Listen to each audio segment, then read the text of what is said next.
BFM Business. Le focus de Tech & Co. Avec nos invités ce soir, on parle effectivement de l'ubérisation du travail. Est-ce que ça sonne comme la fin du salariat? On en parle avec nos invités. Yann Asquette, fondateur et président de Chauffeurs Privés. Yann, bonsoir. Bonsoir. Luc Mbumba, co-directeur général de Coupanam. Bonsoir Luc. Bonsoir. Alors Coupanam, on ne connaît pas forcément, c'est une coopérative et vous rejetez très clairement, vous, enfin si j'ai bien compris, tout ce qui est entrepreneuriat individuel, d'où cette initiative, et vous fédérez plusieurs centaines non pas de salariés, mais d'entrepreneurs. De salariés associés de la coopérative. Voilà, de salariés associés de la coopérative. Et avec nous ce soir, Pascal Salama qui m'accompagne. Salut Pascal. Bonjour Sébastien. De la rédaction de BFMbusiness.com. Et Grégoire Leclerc, qui nous fait aussi plaisir d'être avec nous, qu'on avait vu dans une émission précédente. Salut Grégoire, donc président de la Fédération des auto-entrepreneurs. Et une autre casquette, vous êtes aussi entrepreneur. Ça fait. Voilà. Et la troisième casquette, on y arrive, c'est cet observatoire de l'ubérisation que vous avez créé il y a quelques semaines avec quelques mois, avec l'entrepreneur Denis Jacquet. Donc qu'est-ce que vous mettez derrière cet observatoire de l'ubérisation, Grégoire? Moi je veux comprendre à quoi ça sert et comment ça marche. Alors à quoi ça sert? On poursuit deux buts très principaux et très divers. Le premier, c'est de mieux comprendre, de mieux analyser ce que veut dire l'ubérisation. On a remarqué qu'on met beaucoup de choses derrière ce mot. Tout ne va pas derrière l'ubérisation. Un peu à toutes les sauces. Ouais. On le met à toutes les sauces, ça fait beaucoup parler sur les médias, c'est un bon mot-clé pour le référencement. C'est pas si large que ça. Ça mérite d'être un peu conceptualisé, précisé, expérimenté, explicité aux Français. C'est quoi et ça concerne qui? Ça concerne qui? Premier objectif. Deuxième objectif, une fois qu'on a ciblé et expliqué ce que c'était, comment faire en sorte que nos hommes politiques, nos décideurs, nos responsables économiques fassent évoluer la société de demain en fonction des enjeux que cette ubérisation est en train de faire naître. Et on voit très clairement dans cet observatoire, qui a une trentaine de membres au sein du board, que les enjeux sont fiscaux, juridiques, sociaux, économiques, qui sont très importants, que ça va très vite et que ça bouleverse tous les pans de l'économie des services, et beaucoup plus vite que ce qu'on pouvait imaginer. On le voit avec les taxis, mais il n'y a pas que les taxis, il y a 40-50 secteurs maintenant qui sont impactés, de près ou de loin. Restauration, hôtellerie. Restauration, hébergement, hôtellerie, tourisme, stockage, déménagement, tous les services à la personne, le bâtiment qui fait partie des prochaines cibles et qui va aller très vite, tout ce qui touche au métier du droit, au métier du chiffre, au métier technique, les huissiers, les notaires, les avocats, les experts comptables sont dans l'œil du cyclone. Personne ou presque ne sera épargné, on a l'impression. L'industrie sera épargnée. Oui. Parce qu'elle se robotise, elle s'automatise, mais elle ne s'ubérise pas dans la mesure où vous ne pouvez pas aller chercher de la ressource externalisée, indépendante pour réaliser des missions simples. Certains vous diront que c'est pire, vaut mieux se faire ubériser que robotiser, quoi. Je ne sais pas ce qui est pire ou ce qui est mieux, mais ce qui est certain, c'est que ça répond à une attente du consommateur. On veut aujourd'hui consommer simplement une course pour aller d'un point A à un point B, qu'importe que ce soit fait par un taxi ou par un chauffeur privé. On veut faire des travaux, qu'importe que ce soit fait par un artisan qu'on connaît ou par une grande plateforme qui vous fédère des acteurs individuels. On veut stocker. Et si c'est stocké dans la grange du voisin qui s'est mis en relation avec vous sur une plateforme, c'est très bien. Si c'est moins cher, c'est encore mieux. Donc ça correspond à une attente du consommateur. Et ça s'appuie évidemment sur les nouvelles techno. Et c'est en cela que les startups ont un avantage énorme par rapport aux grands acteurs traditionnels. C'est qu'elles sont beaucoup plus souples, elles sont agiles. Elles ont accès à la technologie de manière plus simple et souvent beaucoup moins coûteuse. Et puis surtout, ça repose sur un énorme tissu d'indépendants. Il y a 1 million d'auto-entrepreneurs en France. Il y a 3,1 millions d'indépendants en France. Et cette masse d'actifs, et on aime bien dire que ce sont des actifs. 3 millions d'indépendants sur quoi? Sur 20 millions 3,1 millions sur 27 millions d'actifs. On est un des pires pays d'Europe et on est très loin derrière les États-Unis qui sont à 34%. De quoi? D'indépendants? Indépendants. Ouais. Ah, pour vous, c'est, oui, forcément, vous défendez le... Je défends le modèle d'indépendant, mais je ne dis pas pour autant que le salariat doit se terminer. On est en retard, quoi. Yann Asquette, on parle moins là de la bataille VTC taxi, ça va? Vous êtes calmés tous ou ça va revenir là? Écoutez, ça vient, ça repart, ça voilà. Non, on a des discussions, on en avait cet été, il devait y avoir une table ronde, finalement elle a été repoussée, donc on sait pas trop pourquoi, on attend, voilà, donc non, ça va certainement revenir, oui. Sachant qu'il y a Uber, il y aura Uber, ils sont un peu, ils sont rentrés dans le jeu avec l'interdiction d'Uber Pop. Il y avait quand même 3 catégories, quoi. Il y avait les taxis à l'ancienne, même s'ils n'aiment pas qu'on dise ça, mais bon, les taxis, vous, donc les VTC français, chauffeurs privés, le cab et quelques autres. Et puis Uber qui était un peu à part. Et puis Uber, voilà, maintenant c'est une valeur de 70 milliards d'euros. Il y a notamment des actionnaires type Google derrière. Là, on a l'impression que ça s'est clairement calmé, qu'on peut passer de l'un à l'autre. Les taxis aussi ont balayé devant leurs portes, sont beaucoup plus agressifs sur les prix, hein. Oui, alors ça c'est une stratégie de communication et de discours qu'Uber avec le gouvernement. Il faudra leur demander. Effectivement, ils ont atténué leur discours depuis quelques mois. Je voudrais revenir juste sur ce qui a été dit avant, notamment sur la définition de ce qu'est l'ubérisation. Et je pense que c'est un point important parce que je suis désolé quand j'entends dire que est-ce que l'ubérisation va amener la fin du salariat, du CDI, mais juste de poser les termes du problème comme cela, c'est un non-sens mais absolu. Tout simplement, vous savez pourquoi? Parce que dans l'industrie du taxi et des VTC, il n'y a pas de salariat. En tout cas, c'est une extrêmement faible minorité. C'est 10% des gens environ chez G7. Donc, globalement, Uber a opéré dans un marché où le salariat n'existait pas. Donc, il n'a pas du tout remplacé le salariat par des indépendants. Pas du tout. Et d'autant qu'en plus, si on prend l'exemple des taxis, on peut dire très clairement, même s'il y a une baisse de chiffre d'affaires, peut-être entre 10 et 20%. Alors ça, une baisse du prix. Alors juste sur ce point-là, juste sur la baisse du chiffre d'affaires, ouais. Je n'ai vu aucun chiffre, mais absolument aucun chiffre qui étaye ces dires. Absolument rien. Ni par le gouvernement, ni par les taxis, ni par qui que ce soit. Absolument aucun dire. Les seuls dires que j'ai vus, ce sont des journalistes qui reprennent ces chiffres dans les papiers et quand vous leur parlez, il n'y a aucune preuve de quoi que ce soit. Donc il faut arrêter de dire qu'il y a une baisse.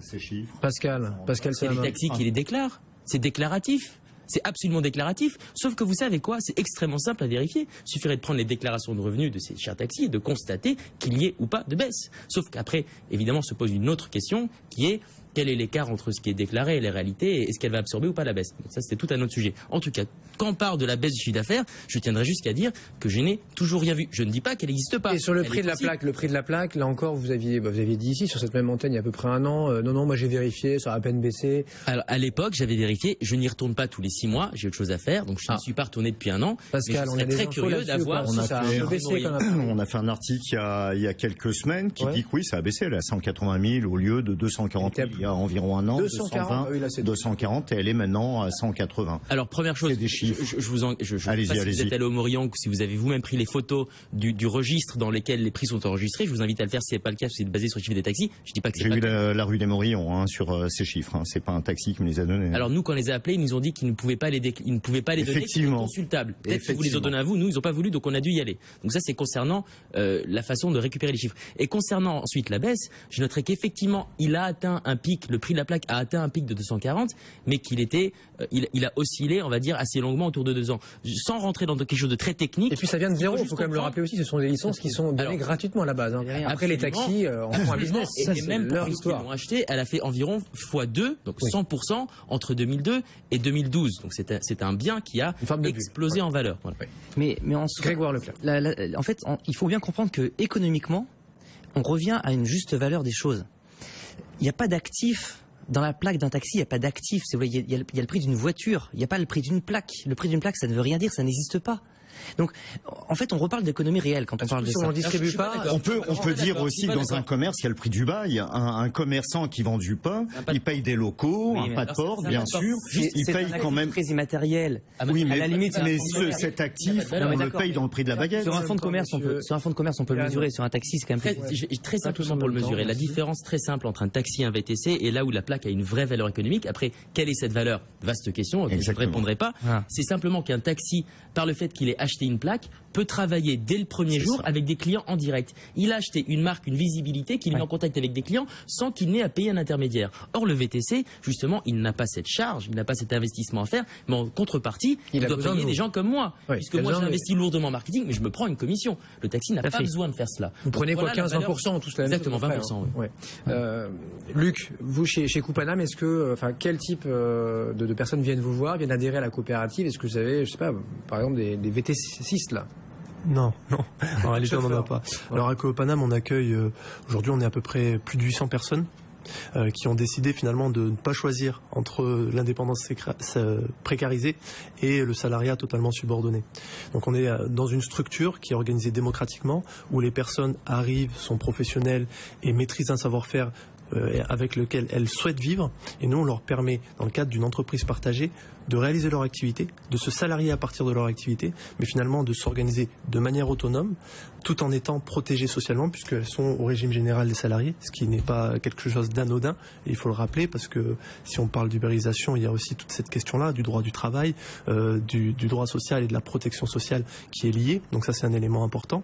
Et on permet aux personnes de s'impliquer dans la vie de la coopérative, dans le projet qu'on porte, pour finalement décider ensemble de vers où on va collectivement et avec une entreprise qu'on se partage. Donc c'est un élément important. Après, je voulais revenir sur un élément par rapport à l'ubérisation. Je crois qu'on atteint dans ce domaine-là en fait le paroxysme de la loi de l'offre et de la demande. On est vraiment à ce paroxysme-là et on en parlait tout à l'heure avec Grégoire. Il y a une question qui se pose derrière, c'est comment, dans cette dynamique de libéralisation qui remet en cause un certain nombre de corporations, et il faut se rappeler historiquement ce que ça a signifié, notamment avec les décrets Allard, les décrets, enfin la loi Le Chapelier également, ce que ça a signifié au moment de la Révolution française. Je pense que la révolution numérique apporte un certain nombre de changements importants, mais la question qui va se poser, c'est est-ce que ça va amener seulement une forme de libéralisation, ou est-ce qu'on va prendre conscience que ce qui est en train de se passer, c'est également l'entrée pleine et entière du citoyen dans le monde de l'entreprise et dans le monde de l'économie, et comment les organisations vont s'adapter à cette démarche-là pour justement prendre en compte les démarches coopératives qui proposent finalement des organisations démocratiques où on parle de création de valeur, mais aussi du partage et de la redistribution de la valeur. Et ce débat, il a lieu partout. Aux USA, on voit Hillary Clinton qui déjà dit, moi, si j'arrive à la Maison Blanche, je poserai cette question. Je ferai attention aussi à tous ces patrons là qui, alors je sais pas comment elle le dit, voilà, qui exploitent. Voilà, elle le dit en ces termes, on l'a traduit comme ça, qui exploitent les travailleurs. Est-ce qu'on peut dire que voilà, Yann Asquette, chauffeur privé, exploite des chauffeurs, ou au contraire, ce sont les types qui n'avaient pas de boulot et qui là se sont créés leur propre job, sachant qu'ils sont pas vos salariés, on le rappelle, vous avez plus de 3000 chauffeurs aujourd'hui. 8000 maintenant. 8000, voilà. J'étais sur un vieux chiffre. C'est pas à moi d'être. 8000. C'est pas à moi. Il y a un an, il y en avait combien, Yann? 3005. Vous êtes passé de 3005 à 8000 en Inde. En plus 100 par semaine. Et c'est évidemment pas à moi de juger si les gens qui travaillent avec nous se considèrent exploités ou pas. Mais j'aimerais parler on met souvent en opposition le salariat et le travail d'indépendant, comme le salariat étant évidemment ce à quoi il faut aspirer, et le rôle, enfin la relation d'indépendant étant quelque chose de néfaste et forcément déséquilibré, etc. Mais j'ai envie de dire qu'il y a tout un spectre de façon d'aborder la relation entre un partenaire et entre deux partenariats privés commerciaux. Et quelque part, là où c'est extrêmement démocratique, c'est que c'est au client, au consommateur de voter, puisque c'est lui qui, en choisissant une plateforme plutôt qu'une autre, va faire le choix de supporter une plateforme plutôt qu'une autre. Évidemment, je prêche pour ma paroisse, mais il y a une différence évidente dans notre façon de considérer, de traiter les chauffeurs, d'interagir avec eux. Et tout simplement, j'invite les gens à essayer, évidemment, et de constater. Vous dites voter, mais moi je pense à quelque chose. Ouais. Et c'est justement, c'est au consommateur. On vote On vote pour son portefeuille. On peut avoir l'appli Uber, chauffeur privé, le cab, ce qu'on veut. Mais Pascal utilise comme nous ce type de service. On peut, de manière très anecdotique, à la fin, on nous propose, et c'est pareil chez Uber, je crois aussi, de noter le chauffeur. Oui. Je crois que c'est jusqu'à 5 étoiles. Hein. Oui. Si on descend en dessous de 4, vous nous envoyez un petit mail, une alerte, voire vous nous appelez le lendemain si on est un client assidu. Absolument. Et je pense que rapidement, si le chauffeur est convoqué. Le chauffeur peut être convoqué, voire radié. C'est-à-dire dire voilà, vous avez eu il y a beaucoup de cas. 2 ou 3 étoiles cette semaine, ciao. Mais bien évidemment qu'on ne travaille pas dans la durée avec des gens qui, de façon répétée, violent la qualité de service et vont nous faire perdre des clients. C'est une évidence. Et même les chauffeurs, vous savez, ceux qui demandent le plus qu'on soit intransigeant sur cet aspect-là, ce sont les chauffeurs eux-mêmes qui restent. Parce que ça fait du mal à la plateforme d'avoir une qualité de service qui baisse et donc une perception qui est négative dans le marché. Donc, mais est-ce que c'est pas ça que craignent en fait les salariés? Est-ce que c'est pas le côté je suis noté par des gens et je risque de perdre mon travail du jour au lendemain? En fait, je suis plus un salarié, j'offre mes services ponctuellement à des gens et comme vous le dites, on n'est pas contraint de continuer à travailler avec certaines personnes ou d'autres, alors que on voit bien qu'aux États-Unis, en France aussi ça commence, les chauffeurs, je ne sais pas chez vous, mais en tout cas chez Uber, ils réclament le statut de salarié aujourd'hui, parce qu'ils considèrent, c'est pas juste une lubie, ils considèrent que leur donneur d'ordre, Uber, leur impose un certain nombre de contraintes qui dépassent largement les possibilités qu'ils peuvent avoir sur un auto-entrepreneur qui, a priori, doit être libre de ses vêtements, de la couleur de sa voiture, d'un tas de choses. Il y a quand même un truc qui dérange le public là-dessus. Oui. Alors, vous avez raison, il y a une question. Je dirais deux choses. La première, c'est que sur cette question du salariat, oui, vous avez raison, il y a un engagement qui est moins fort de la personne qui contracte, qui envoie les commandes. Mais vous savez quoi? Mais c'est exactement symétrique. La problématique se pose également pour nous, plateformes. C'est-à-dire que nous, on doit s'assurer d'avoir de la disponibilité chauffeur en tout temps. Le fait que cette personne qui travaille avec nous n'est pas salariée, ça rend la relation beaucoup plus compliquée pour s'assurer que la plateforme est attractive, que la rentabilité est intéressante, que notre relation est satisfaisante, qu'on les considère. Parce que s'il n'est pas content, il part. Donc peut-être qu'il y a une plus grande liberté, mais elle est dans les deux sens. Et ça, faut pas l'oublier. Et la seconde chose que j'aimerais dire, c'est que ça n'est qu'un micro-exemple, hein, ça n'est que notre cas chauffeur privé, mais parmi les 10 000 chauffeurs hors de grandeur avec lesquels nous avons déjà travaillé, nous n'avons pas un seul procès en cours. Peut-être est-ce que c'est pas parce qu'on... Non, il n'y a pas de procès, les gens s'en vont ou vous leur demandez. Il y a des procès dans beaucoup de plateformes sur la place de Paris. Sur ce type d'affaires? Oui, absolument. Je crois quand même... et ce qui compte aussi, c'est la relation que vous créez avec eux. Vous savez, il y a même des chauffeurs avec qui on décide de plus travailler, mais on se croise, j'en ai même pris un sur les plateformes concurrentes. Ils vous remercient. Mais non, mais on s'est parlé, on s'est bien... Ouais. Voilà, ils comprennent. Oui, bien sûr. Oui. Voilà, quand vous faites les... Et ils peuvent revenir ou pas? Ils peuvent revenir ou pas? Absolument. D'accord. Quand vous faites les choses de façon transparente... Une observation et puis on marquera la pause. Deux observations. Je crois qu'il y a un premier élément, c'est la notion de liberté. Qu'on voit apparaître fortement dans cette dimension d'ubérisation, etc. La question qui se pose, c'est est-ce que c'est la liberté à tout écrin ou est-ce que c'est une liberté avec un certain nombre de sécurités? Et je crois qu'il y a un élément important et qu'on a compris notamment ces derniers jours, c'est que la sécurité était essentielle pour que la liberté existe. Et je crois que c'est un élément important à se poser, notamment dans les modèles économiques qui vont être construits. Et la deuxième observation, c'était de dire que finalement, tant qu'il n'y a pas un partage de la technologie, et donc que la technologie n'est pas appropriée par l'ensemble des personnes qui sont concernées, et donc les indépendants qui sont concernés, ou a fortiori les salariés s'ils sont, on va dire, reconsidérés en tant que salariés, il n'y aura pas véritablement un fonctionnement de cette révolution numérique. Et je crois qu'on va vers ça, et tous les modèles qui n'ont pas encore compris cela vont très vite être obsolète parce que c'est vraiment ce que souhaitent à la fois les citoyens et les usagers des services dont vous parlez. Vous restez avec nous, messieurs, on poursuit le débat dans un instant, vos réactions, vos commentaires sur le hashtag TechCo. On essaiera de prendre vos questions juste après la pause, hein, dans 120 secondes. TechCo, le hashtag TECHCO. Bonne soirée, on est ensemble encore pendant une petite heure, hein, plein de choses à suivre jusqu'à 22h30. À tout de suite. BFM Business et 01net.com présentent Tech Co, le grand live du numérique avec Sébastien Coineau. Et avec nos invités, hein, ce soir, on est avec Luc Mbumba, co-directeur général de Coupanam, la coopérative, qui, bon, grosso modo, rejette, on peut dire, et le salariat et surtout l'entrepreneuriat individuel.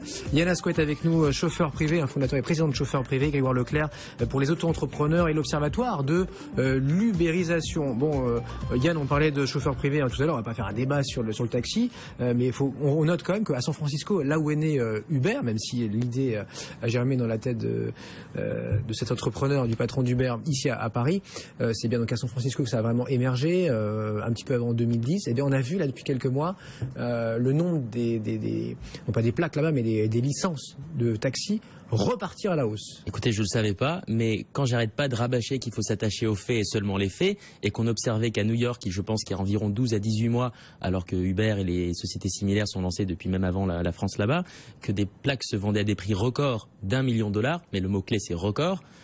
On n'arrêtait pas de me rabâcher que le prix des plaques s'effondrait à Paris, etc. Donc je pense que c'est important de s'attacher aux faits et qu'effectivement on constate qu'une des raisons de ça potentiellement, mais je suis pas capable d'expliquer évidemment ces effets micro-macroéconomiques, c'est bien trop compliqué pour moi, mais en tout cas un effet qui est évident, c'est que quand vous facilitez l'accès à ces différents usages, au taxi, au VTC, il est possible que quelqu'un qui envisageait de rentrer avec un autre moyen, sa propre véhicule, en vélo, comme vous voulez, à pied, et qui s'est dit bon, je vais rentrer en VTC, voyant passer un taxi, décide de prendre un taxi. Donc ça bénéficie à l'industrie en général. Grégoire Leclerc.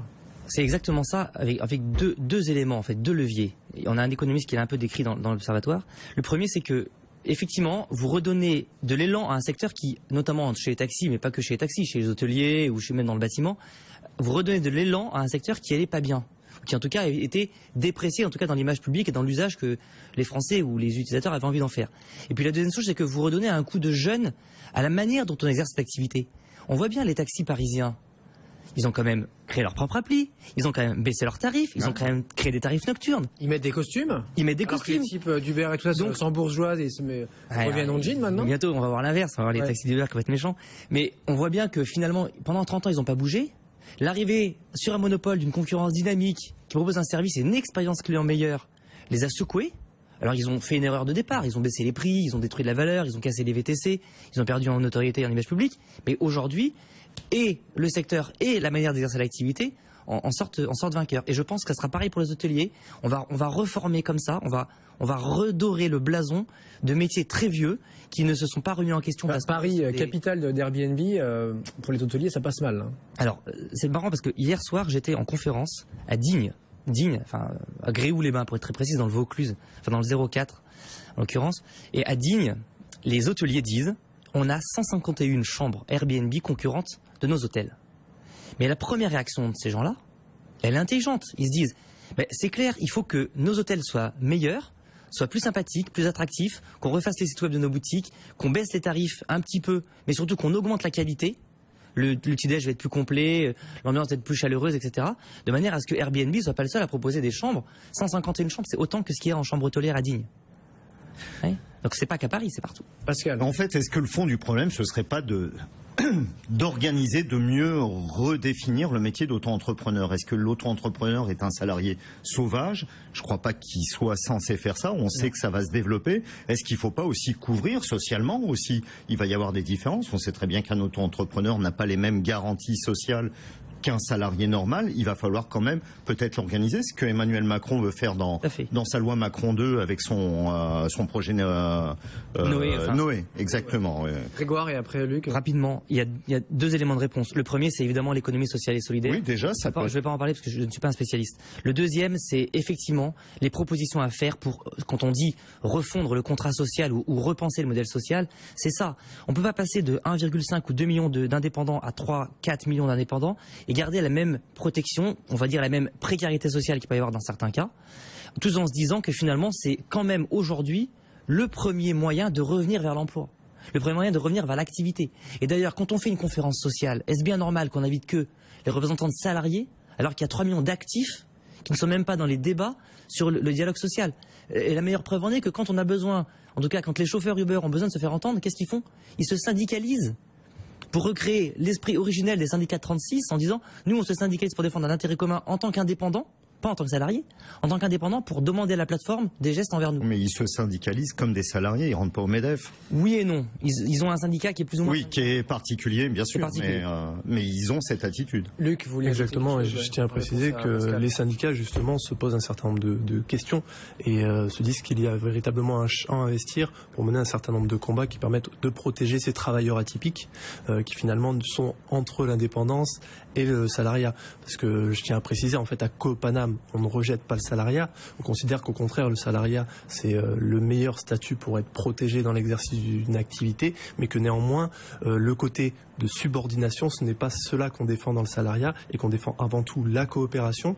Et aujourd'hui, dans un projet qu'on développe avec d'autres coopératives qui s'appelle Bigre et qui rassemble plus de 8000 coopérateurs, on essaie justement de faire porter, enfin en tout cas de porter haut la voie coopérative pour essayer de transformer quelque part l'économie. Alors on sait qu'on le fait à une échelle marginale, mais qu'à partir du moment où on pose un certain nombre de questions sur le partage du pouvoir en entreprise, le partage de la propriété finalement, et que cette propriété elle soit collective pour toutes et tous, ça amène un certain nombre de réflexions intéressantes sur la manière dont on peut organiser une économie un peu différente. Après, je voulais juste rajouter un point. C'est vrai qu'on a beaucoup d'auto-entrepreneurs qui nous rejoignent et qui décident de quitter ce régime d'auto-entrepreneurs, des petits bricoleurs, des petits jardiniers, des consultants, des formateurs, qui nous rejoignent pour rompre avec l'isolement et pour se dire on va rejoindre un collectif de travail pour se créer un certain nombre de nouvelles solidarités en plus de celles existantes.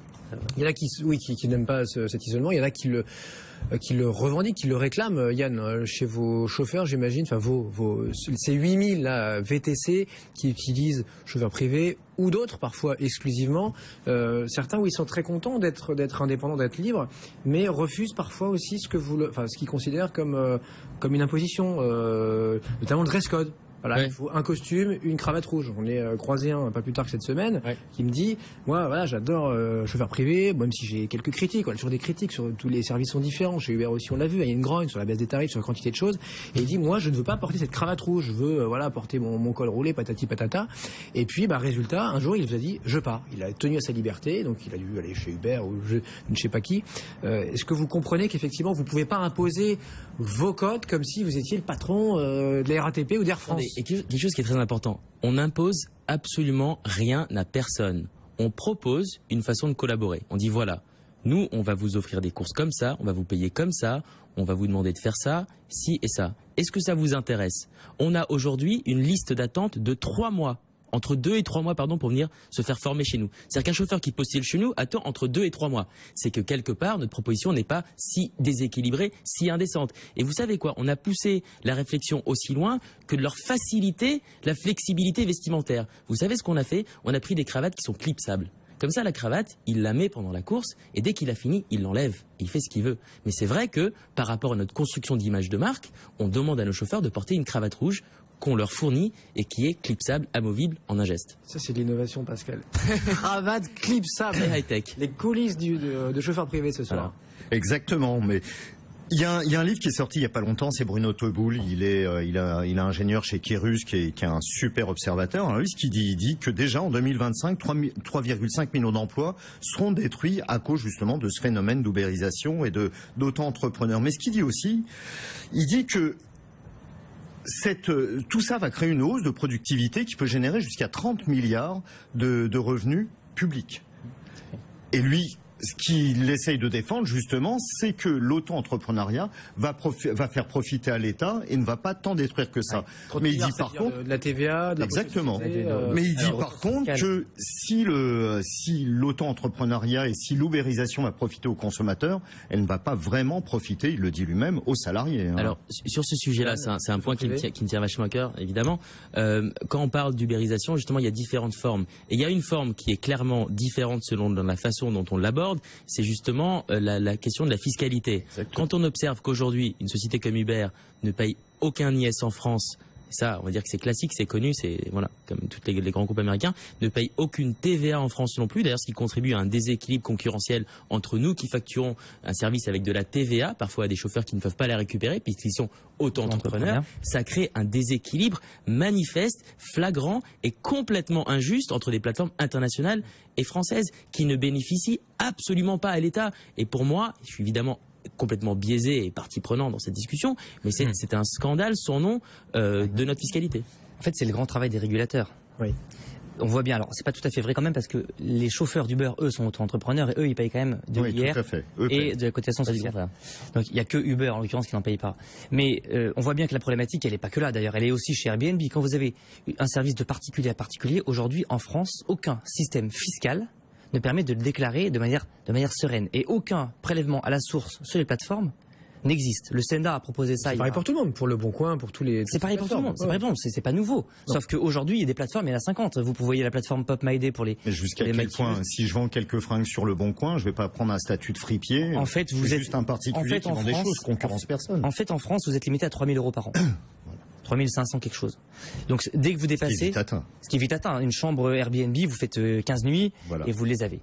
Donc ça veut bien dire que sur la fiscalité, sur les cotisations sociales de ces gens-là qui ont un actif qu'ils valorisent grâce à ces plateformes et qui derrière ne rapportent rien à l'État, et effectivement sur la destruction potentielle d'emplois dits intermédiaires que Bruno Teboul décrit très bien, on a des enjeux énormes à régler. En 2025, c'est demain. Ça veut dire qu'il faut, il faut repenser tout. Il faut repenser la fiscalité, le système social, la taxe. Enfin, il faut repenser un grand. Surtout, il faut à mon avis pas oublier quelque chose qu'on a tendance à dissocier assez facilement. Mais les salariés, ce sont les premiers consommateurs. C'est vrai. Et ce sont les premiers usagers d'un certain nombre de services. Donc, à partir du moment où on essaie de réconcilier un peu les différentes identités, on se rend compte que la citoyenneté, elle peut pas s'arrêter aux portes de l'entreprise et que forcément, ça va bousculer un certain nombre de modèles imaginés et de modèles de captation de valeur comme Uber, et qu'on va devoir reconsidérer ces choses-là pour avancer sur une véritable démocratie d'entreprise en réalité. Grégoire, on profite de vous avoir pour terminer. Comment vont les auto-entrepreneurs? Comment ils terminent 2015? Est-ce qu'il y a eu une croissance du chiffre d'affaires? Alors non, ils terminent très mal 2015. Aïe. C'est pas étonnant puisqu'on a complexifié drastiquement le régime depuis le 1er janvier. Oui. On avait hurlé pendant toute l'année 2014 à Sylvia Pinel que si on complexifiait, on allait mettre des nouvelles barrières à l'entrée, des Il faut freins. revenir en arrière quand même. Ils étaient revenus en arrière, mais un peu, mais les effets de com ont été terribles. Ouais. La statistique, je l'ai pas, mais je l'ai à fin octobre. À fin octobre, on est à moins 21% De création. de création. Oui. Moins Le 21% chiffre de création. Le chiffre d'affaires est étal, il est stable à 9 500 euros par an. Mais la création, c'est malheureusement la grande défaillance de notre modèle. C'est qu'on a perdu On a confiance. stoppé complètement la croissance. On a stoppé la croissance, on a du perdu modèle. la confiance dans un dispositif. Donc c'est. Pascal, il y a une petite formalité à faire, non, je crois, pour les... Je crois il va y avoir quelque chose à faire pour les auto-entrepreneurs d'ici le 19 décembre. Sinon, il y a des amendes. Oui. S'immatriculer, vous pouvez en parler. C'est quoi cette De quoi il histoire, s'agit? Ben, ça fait partie des grandes innovations du gouvernement socialiste, c'est Ouais. de forcer tous les artisans et les commerçants auto-entrepreneurs, qu'ils soient nouveaux inscrits ou anciens inscrits depuis 2009, à passer en chambre de commerce, en chambre de métier, déposer un dossier papier, pas dématérialisé, papier, avec une quinzaine de pièces. Wow. Et si le dossier n'est pas complet, à payer entre 60 et 80 euros de frais d'immatriculation. Il y a une amende si on le fait Si pas. on ne le fait pas, on paye 4 500 euros d'amende en cas de déclaration, si on prétend qu'on est immatriculé. Vous avez informé tous vos chauffeurs Absolument. de cette obligation? Ouais. Oui, absolument. Après, c'est eux qui... Bien sûr. Oui, Mais vous avez passé Oui, l'information. on a passé l'information, mais qu'est-ce qu'on peut faire à part se désoler de ce genre de barrières artificielles à l'entrée et qui font juste les résultats? Vous avez prévenu tous vos adhérents? Nous, on a prévenu tous les adhérents, mais en plus, il n'y a pas que ça, il y a aussi le stage obligatoire, et puis il y a le compte bancaire obligatoire. Il y a... Stage obligatoire? Oui, maintenant, si vous êtes artisan du bâtiment, enfin, Oui. dans les métiers du bâtiment, vous êtes obligé de suivre un stage de Ah, c'est préparation à le lobby l'installation La pression des lobbies, là. de 5 jours qui rapporte à peu près 14 millions d'euros par an. Je le dis, c'est important, 14 millions d'euros par an aux chambres de métiers. Merci à tous les quatre messieurs. On reprendra évidemment ce débat conséquent de cette troisième révolution du numérique. 10h moins 20, à tout de suite. Tech & Co jusqu'à 22h30. À tout de suite.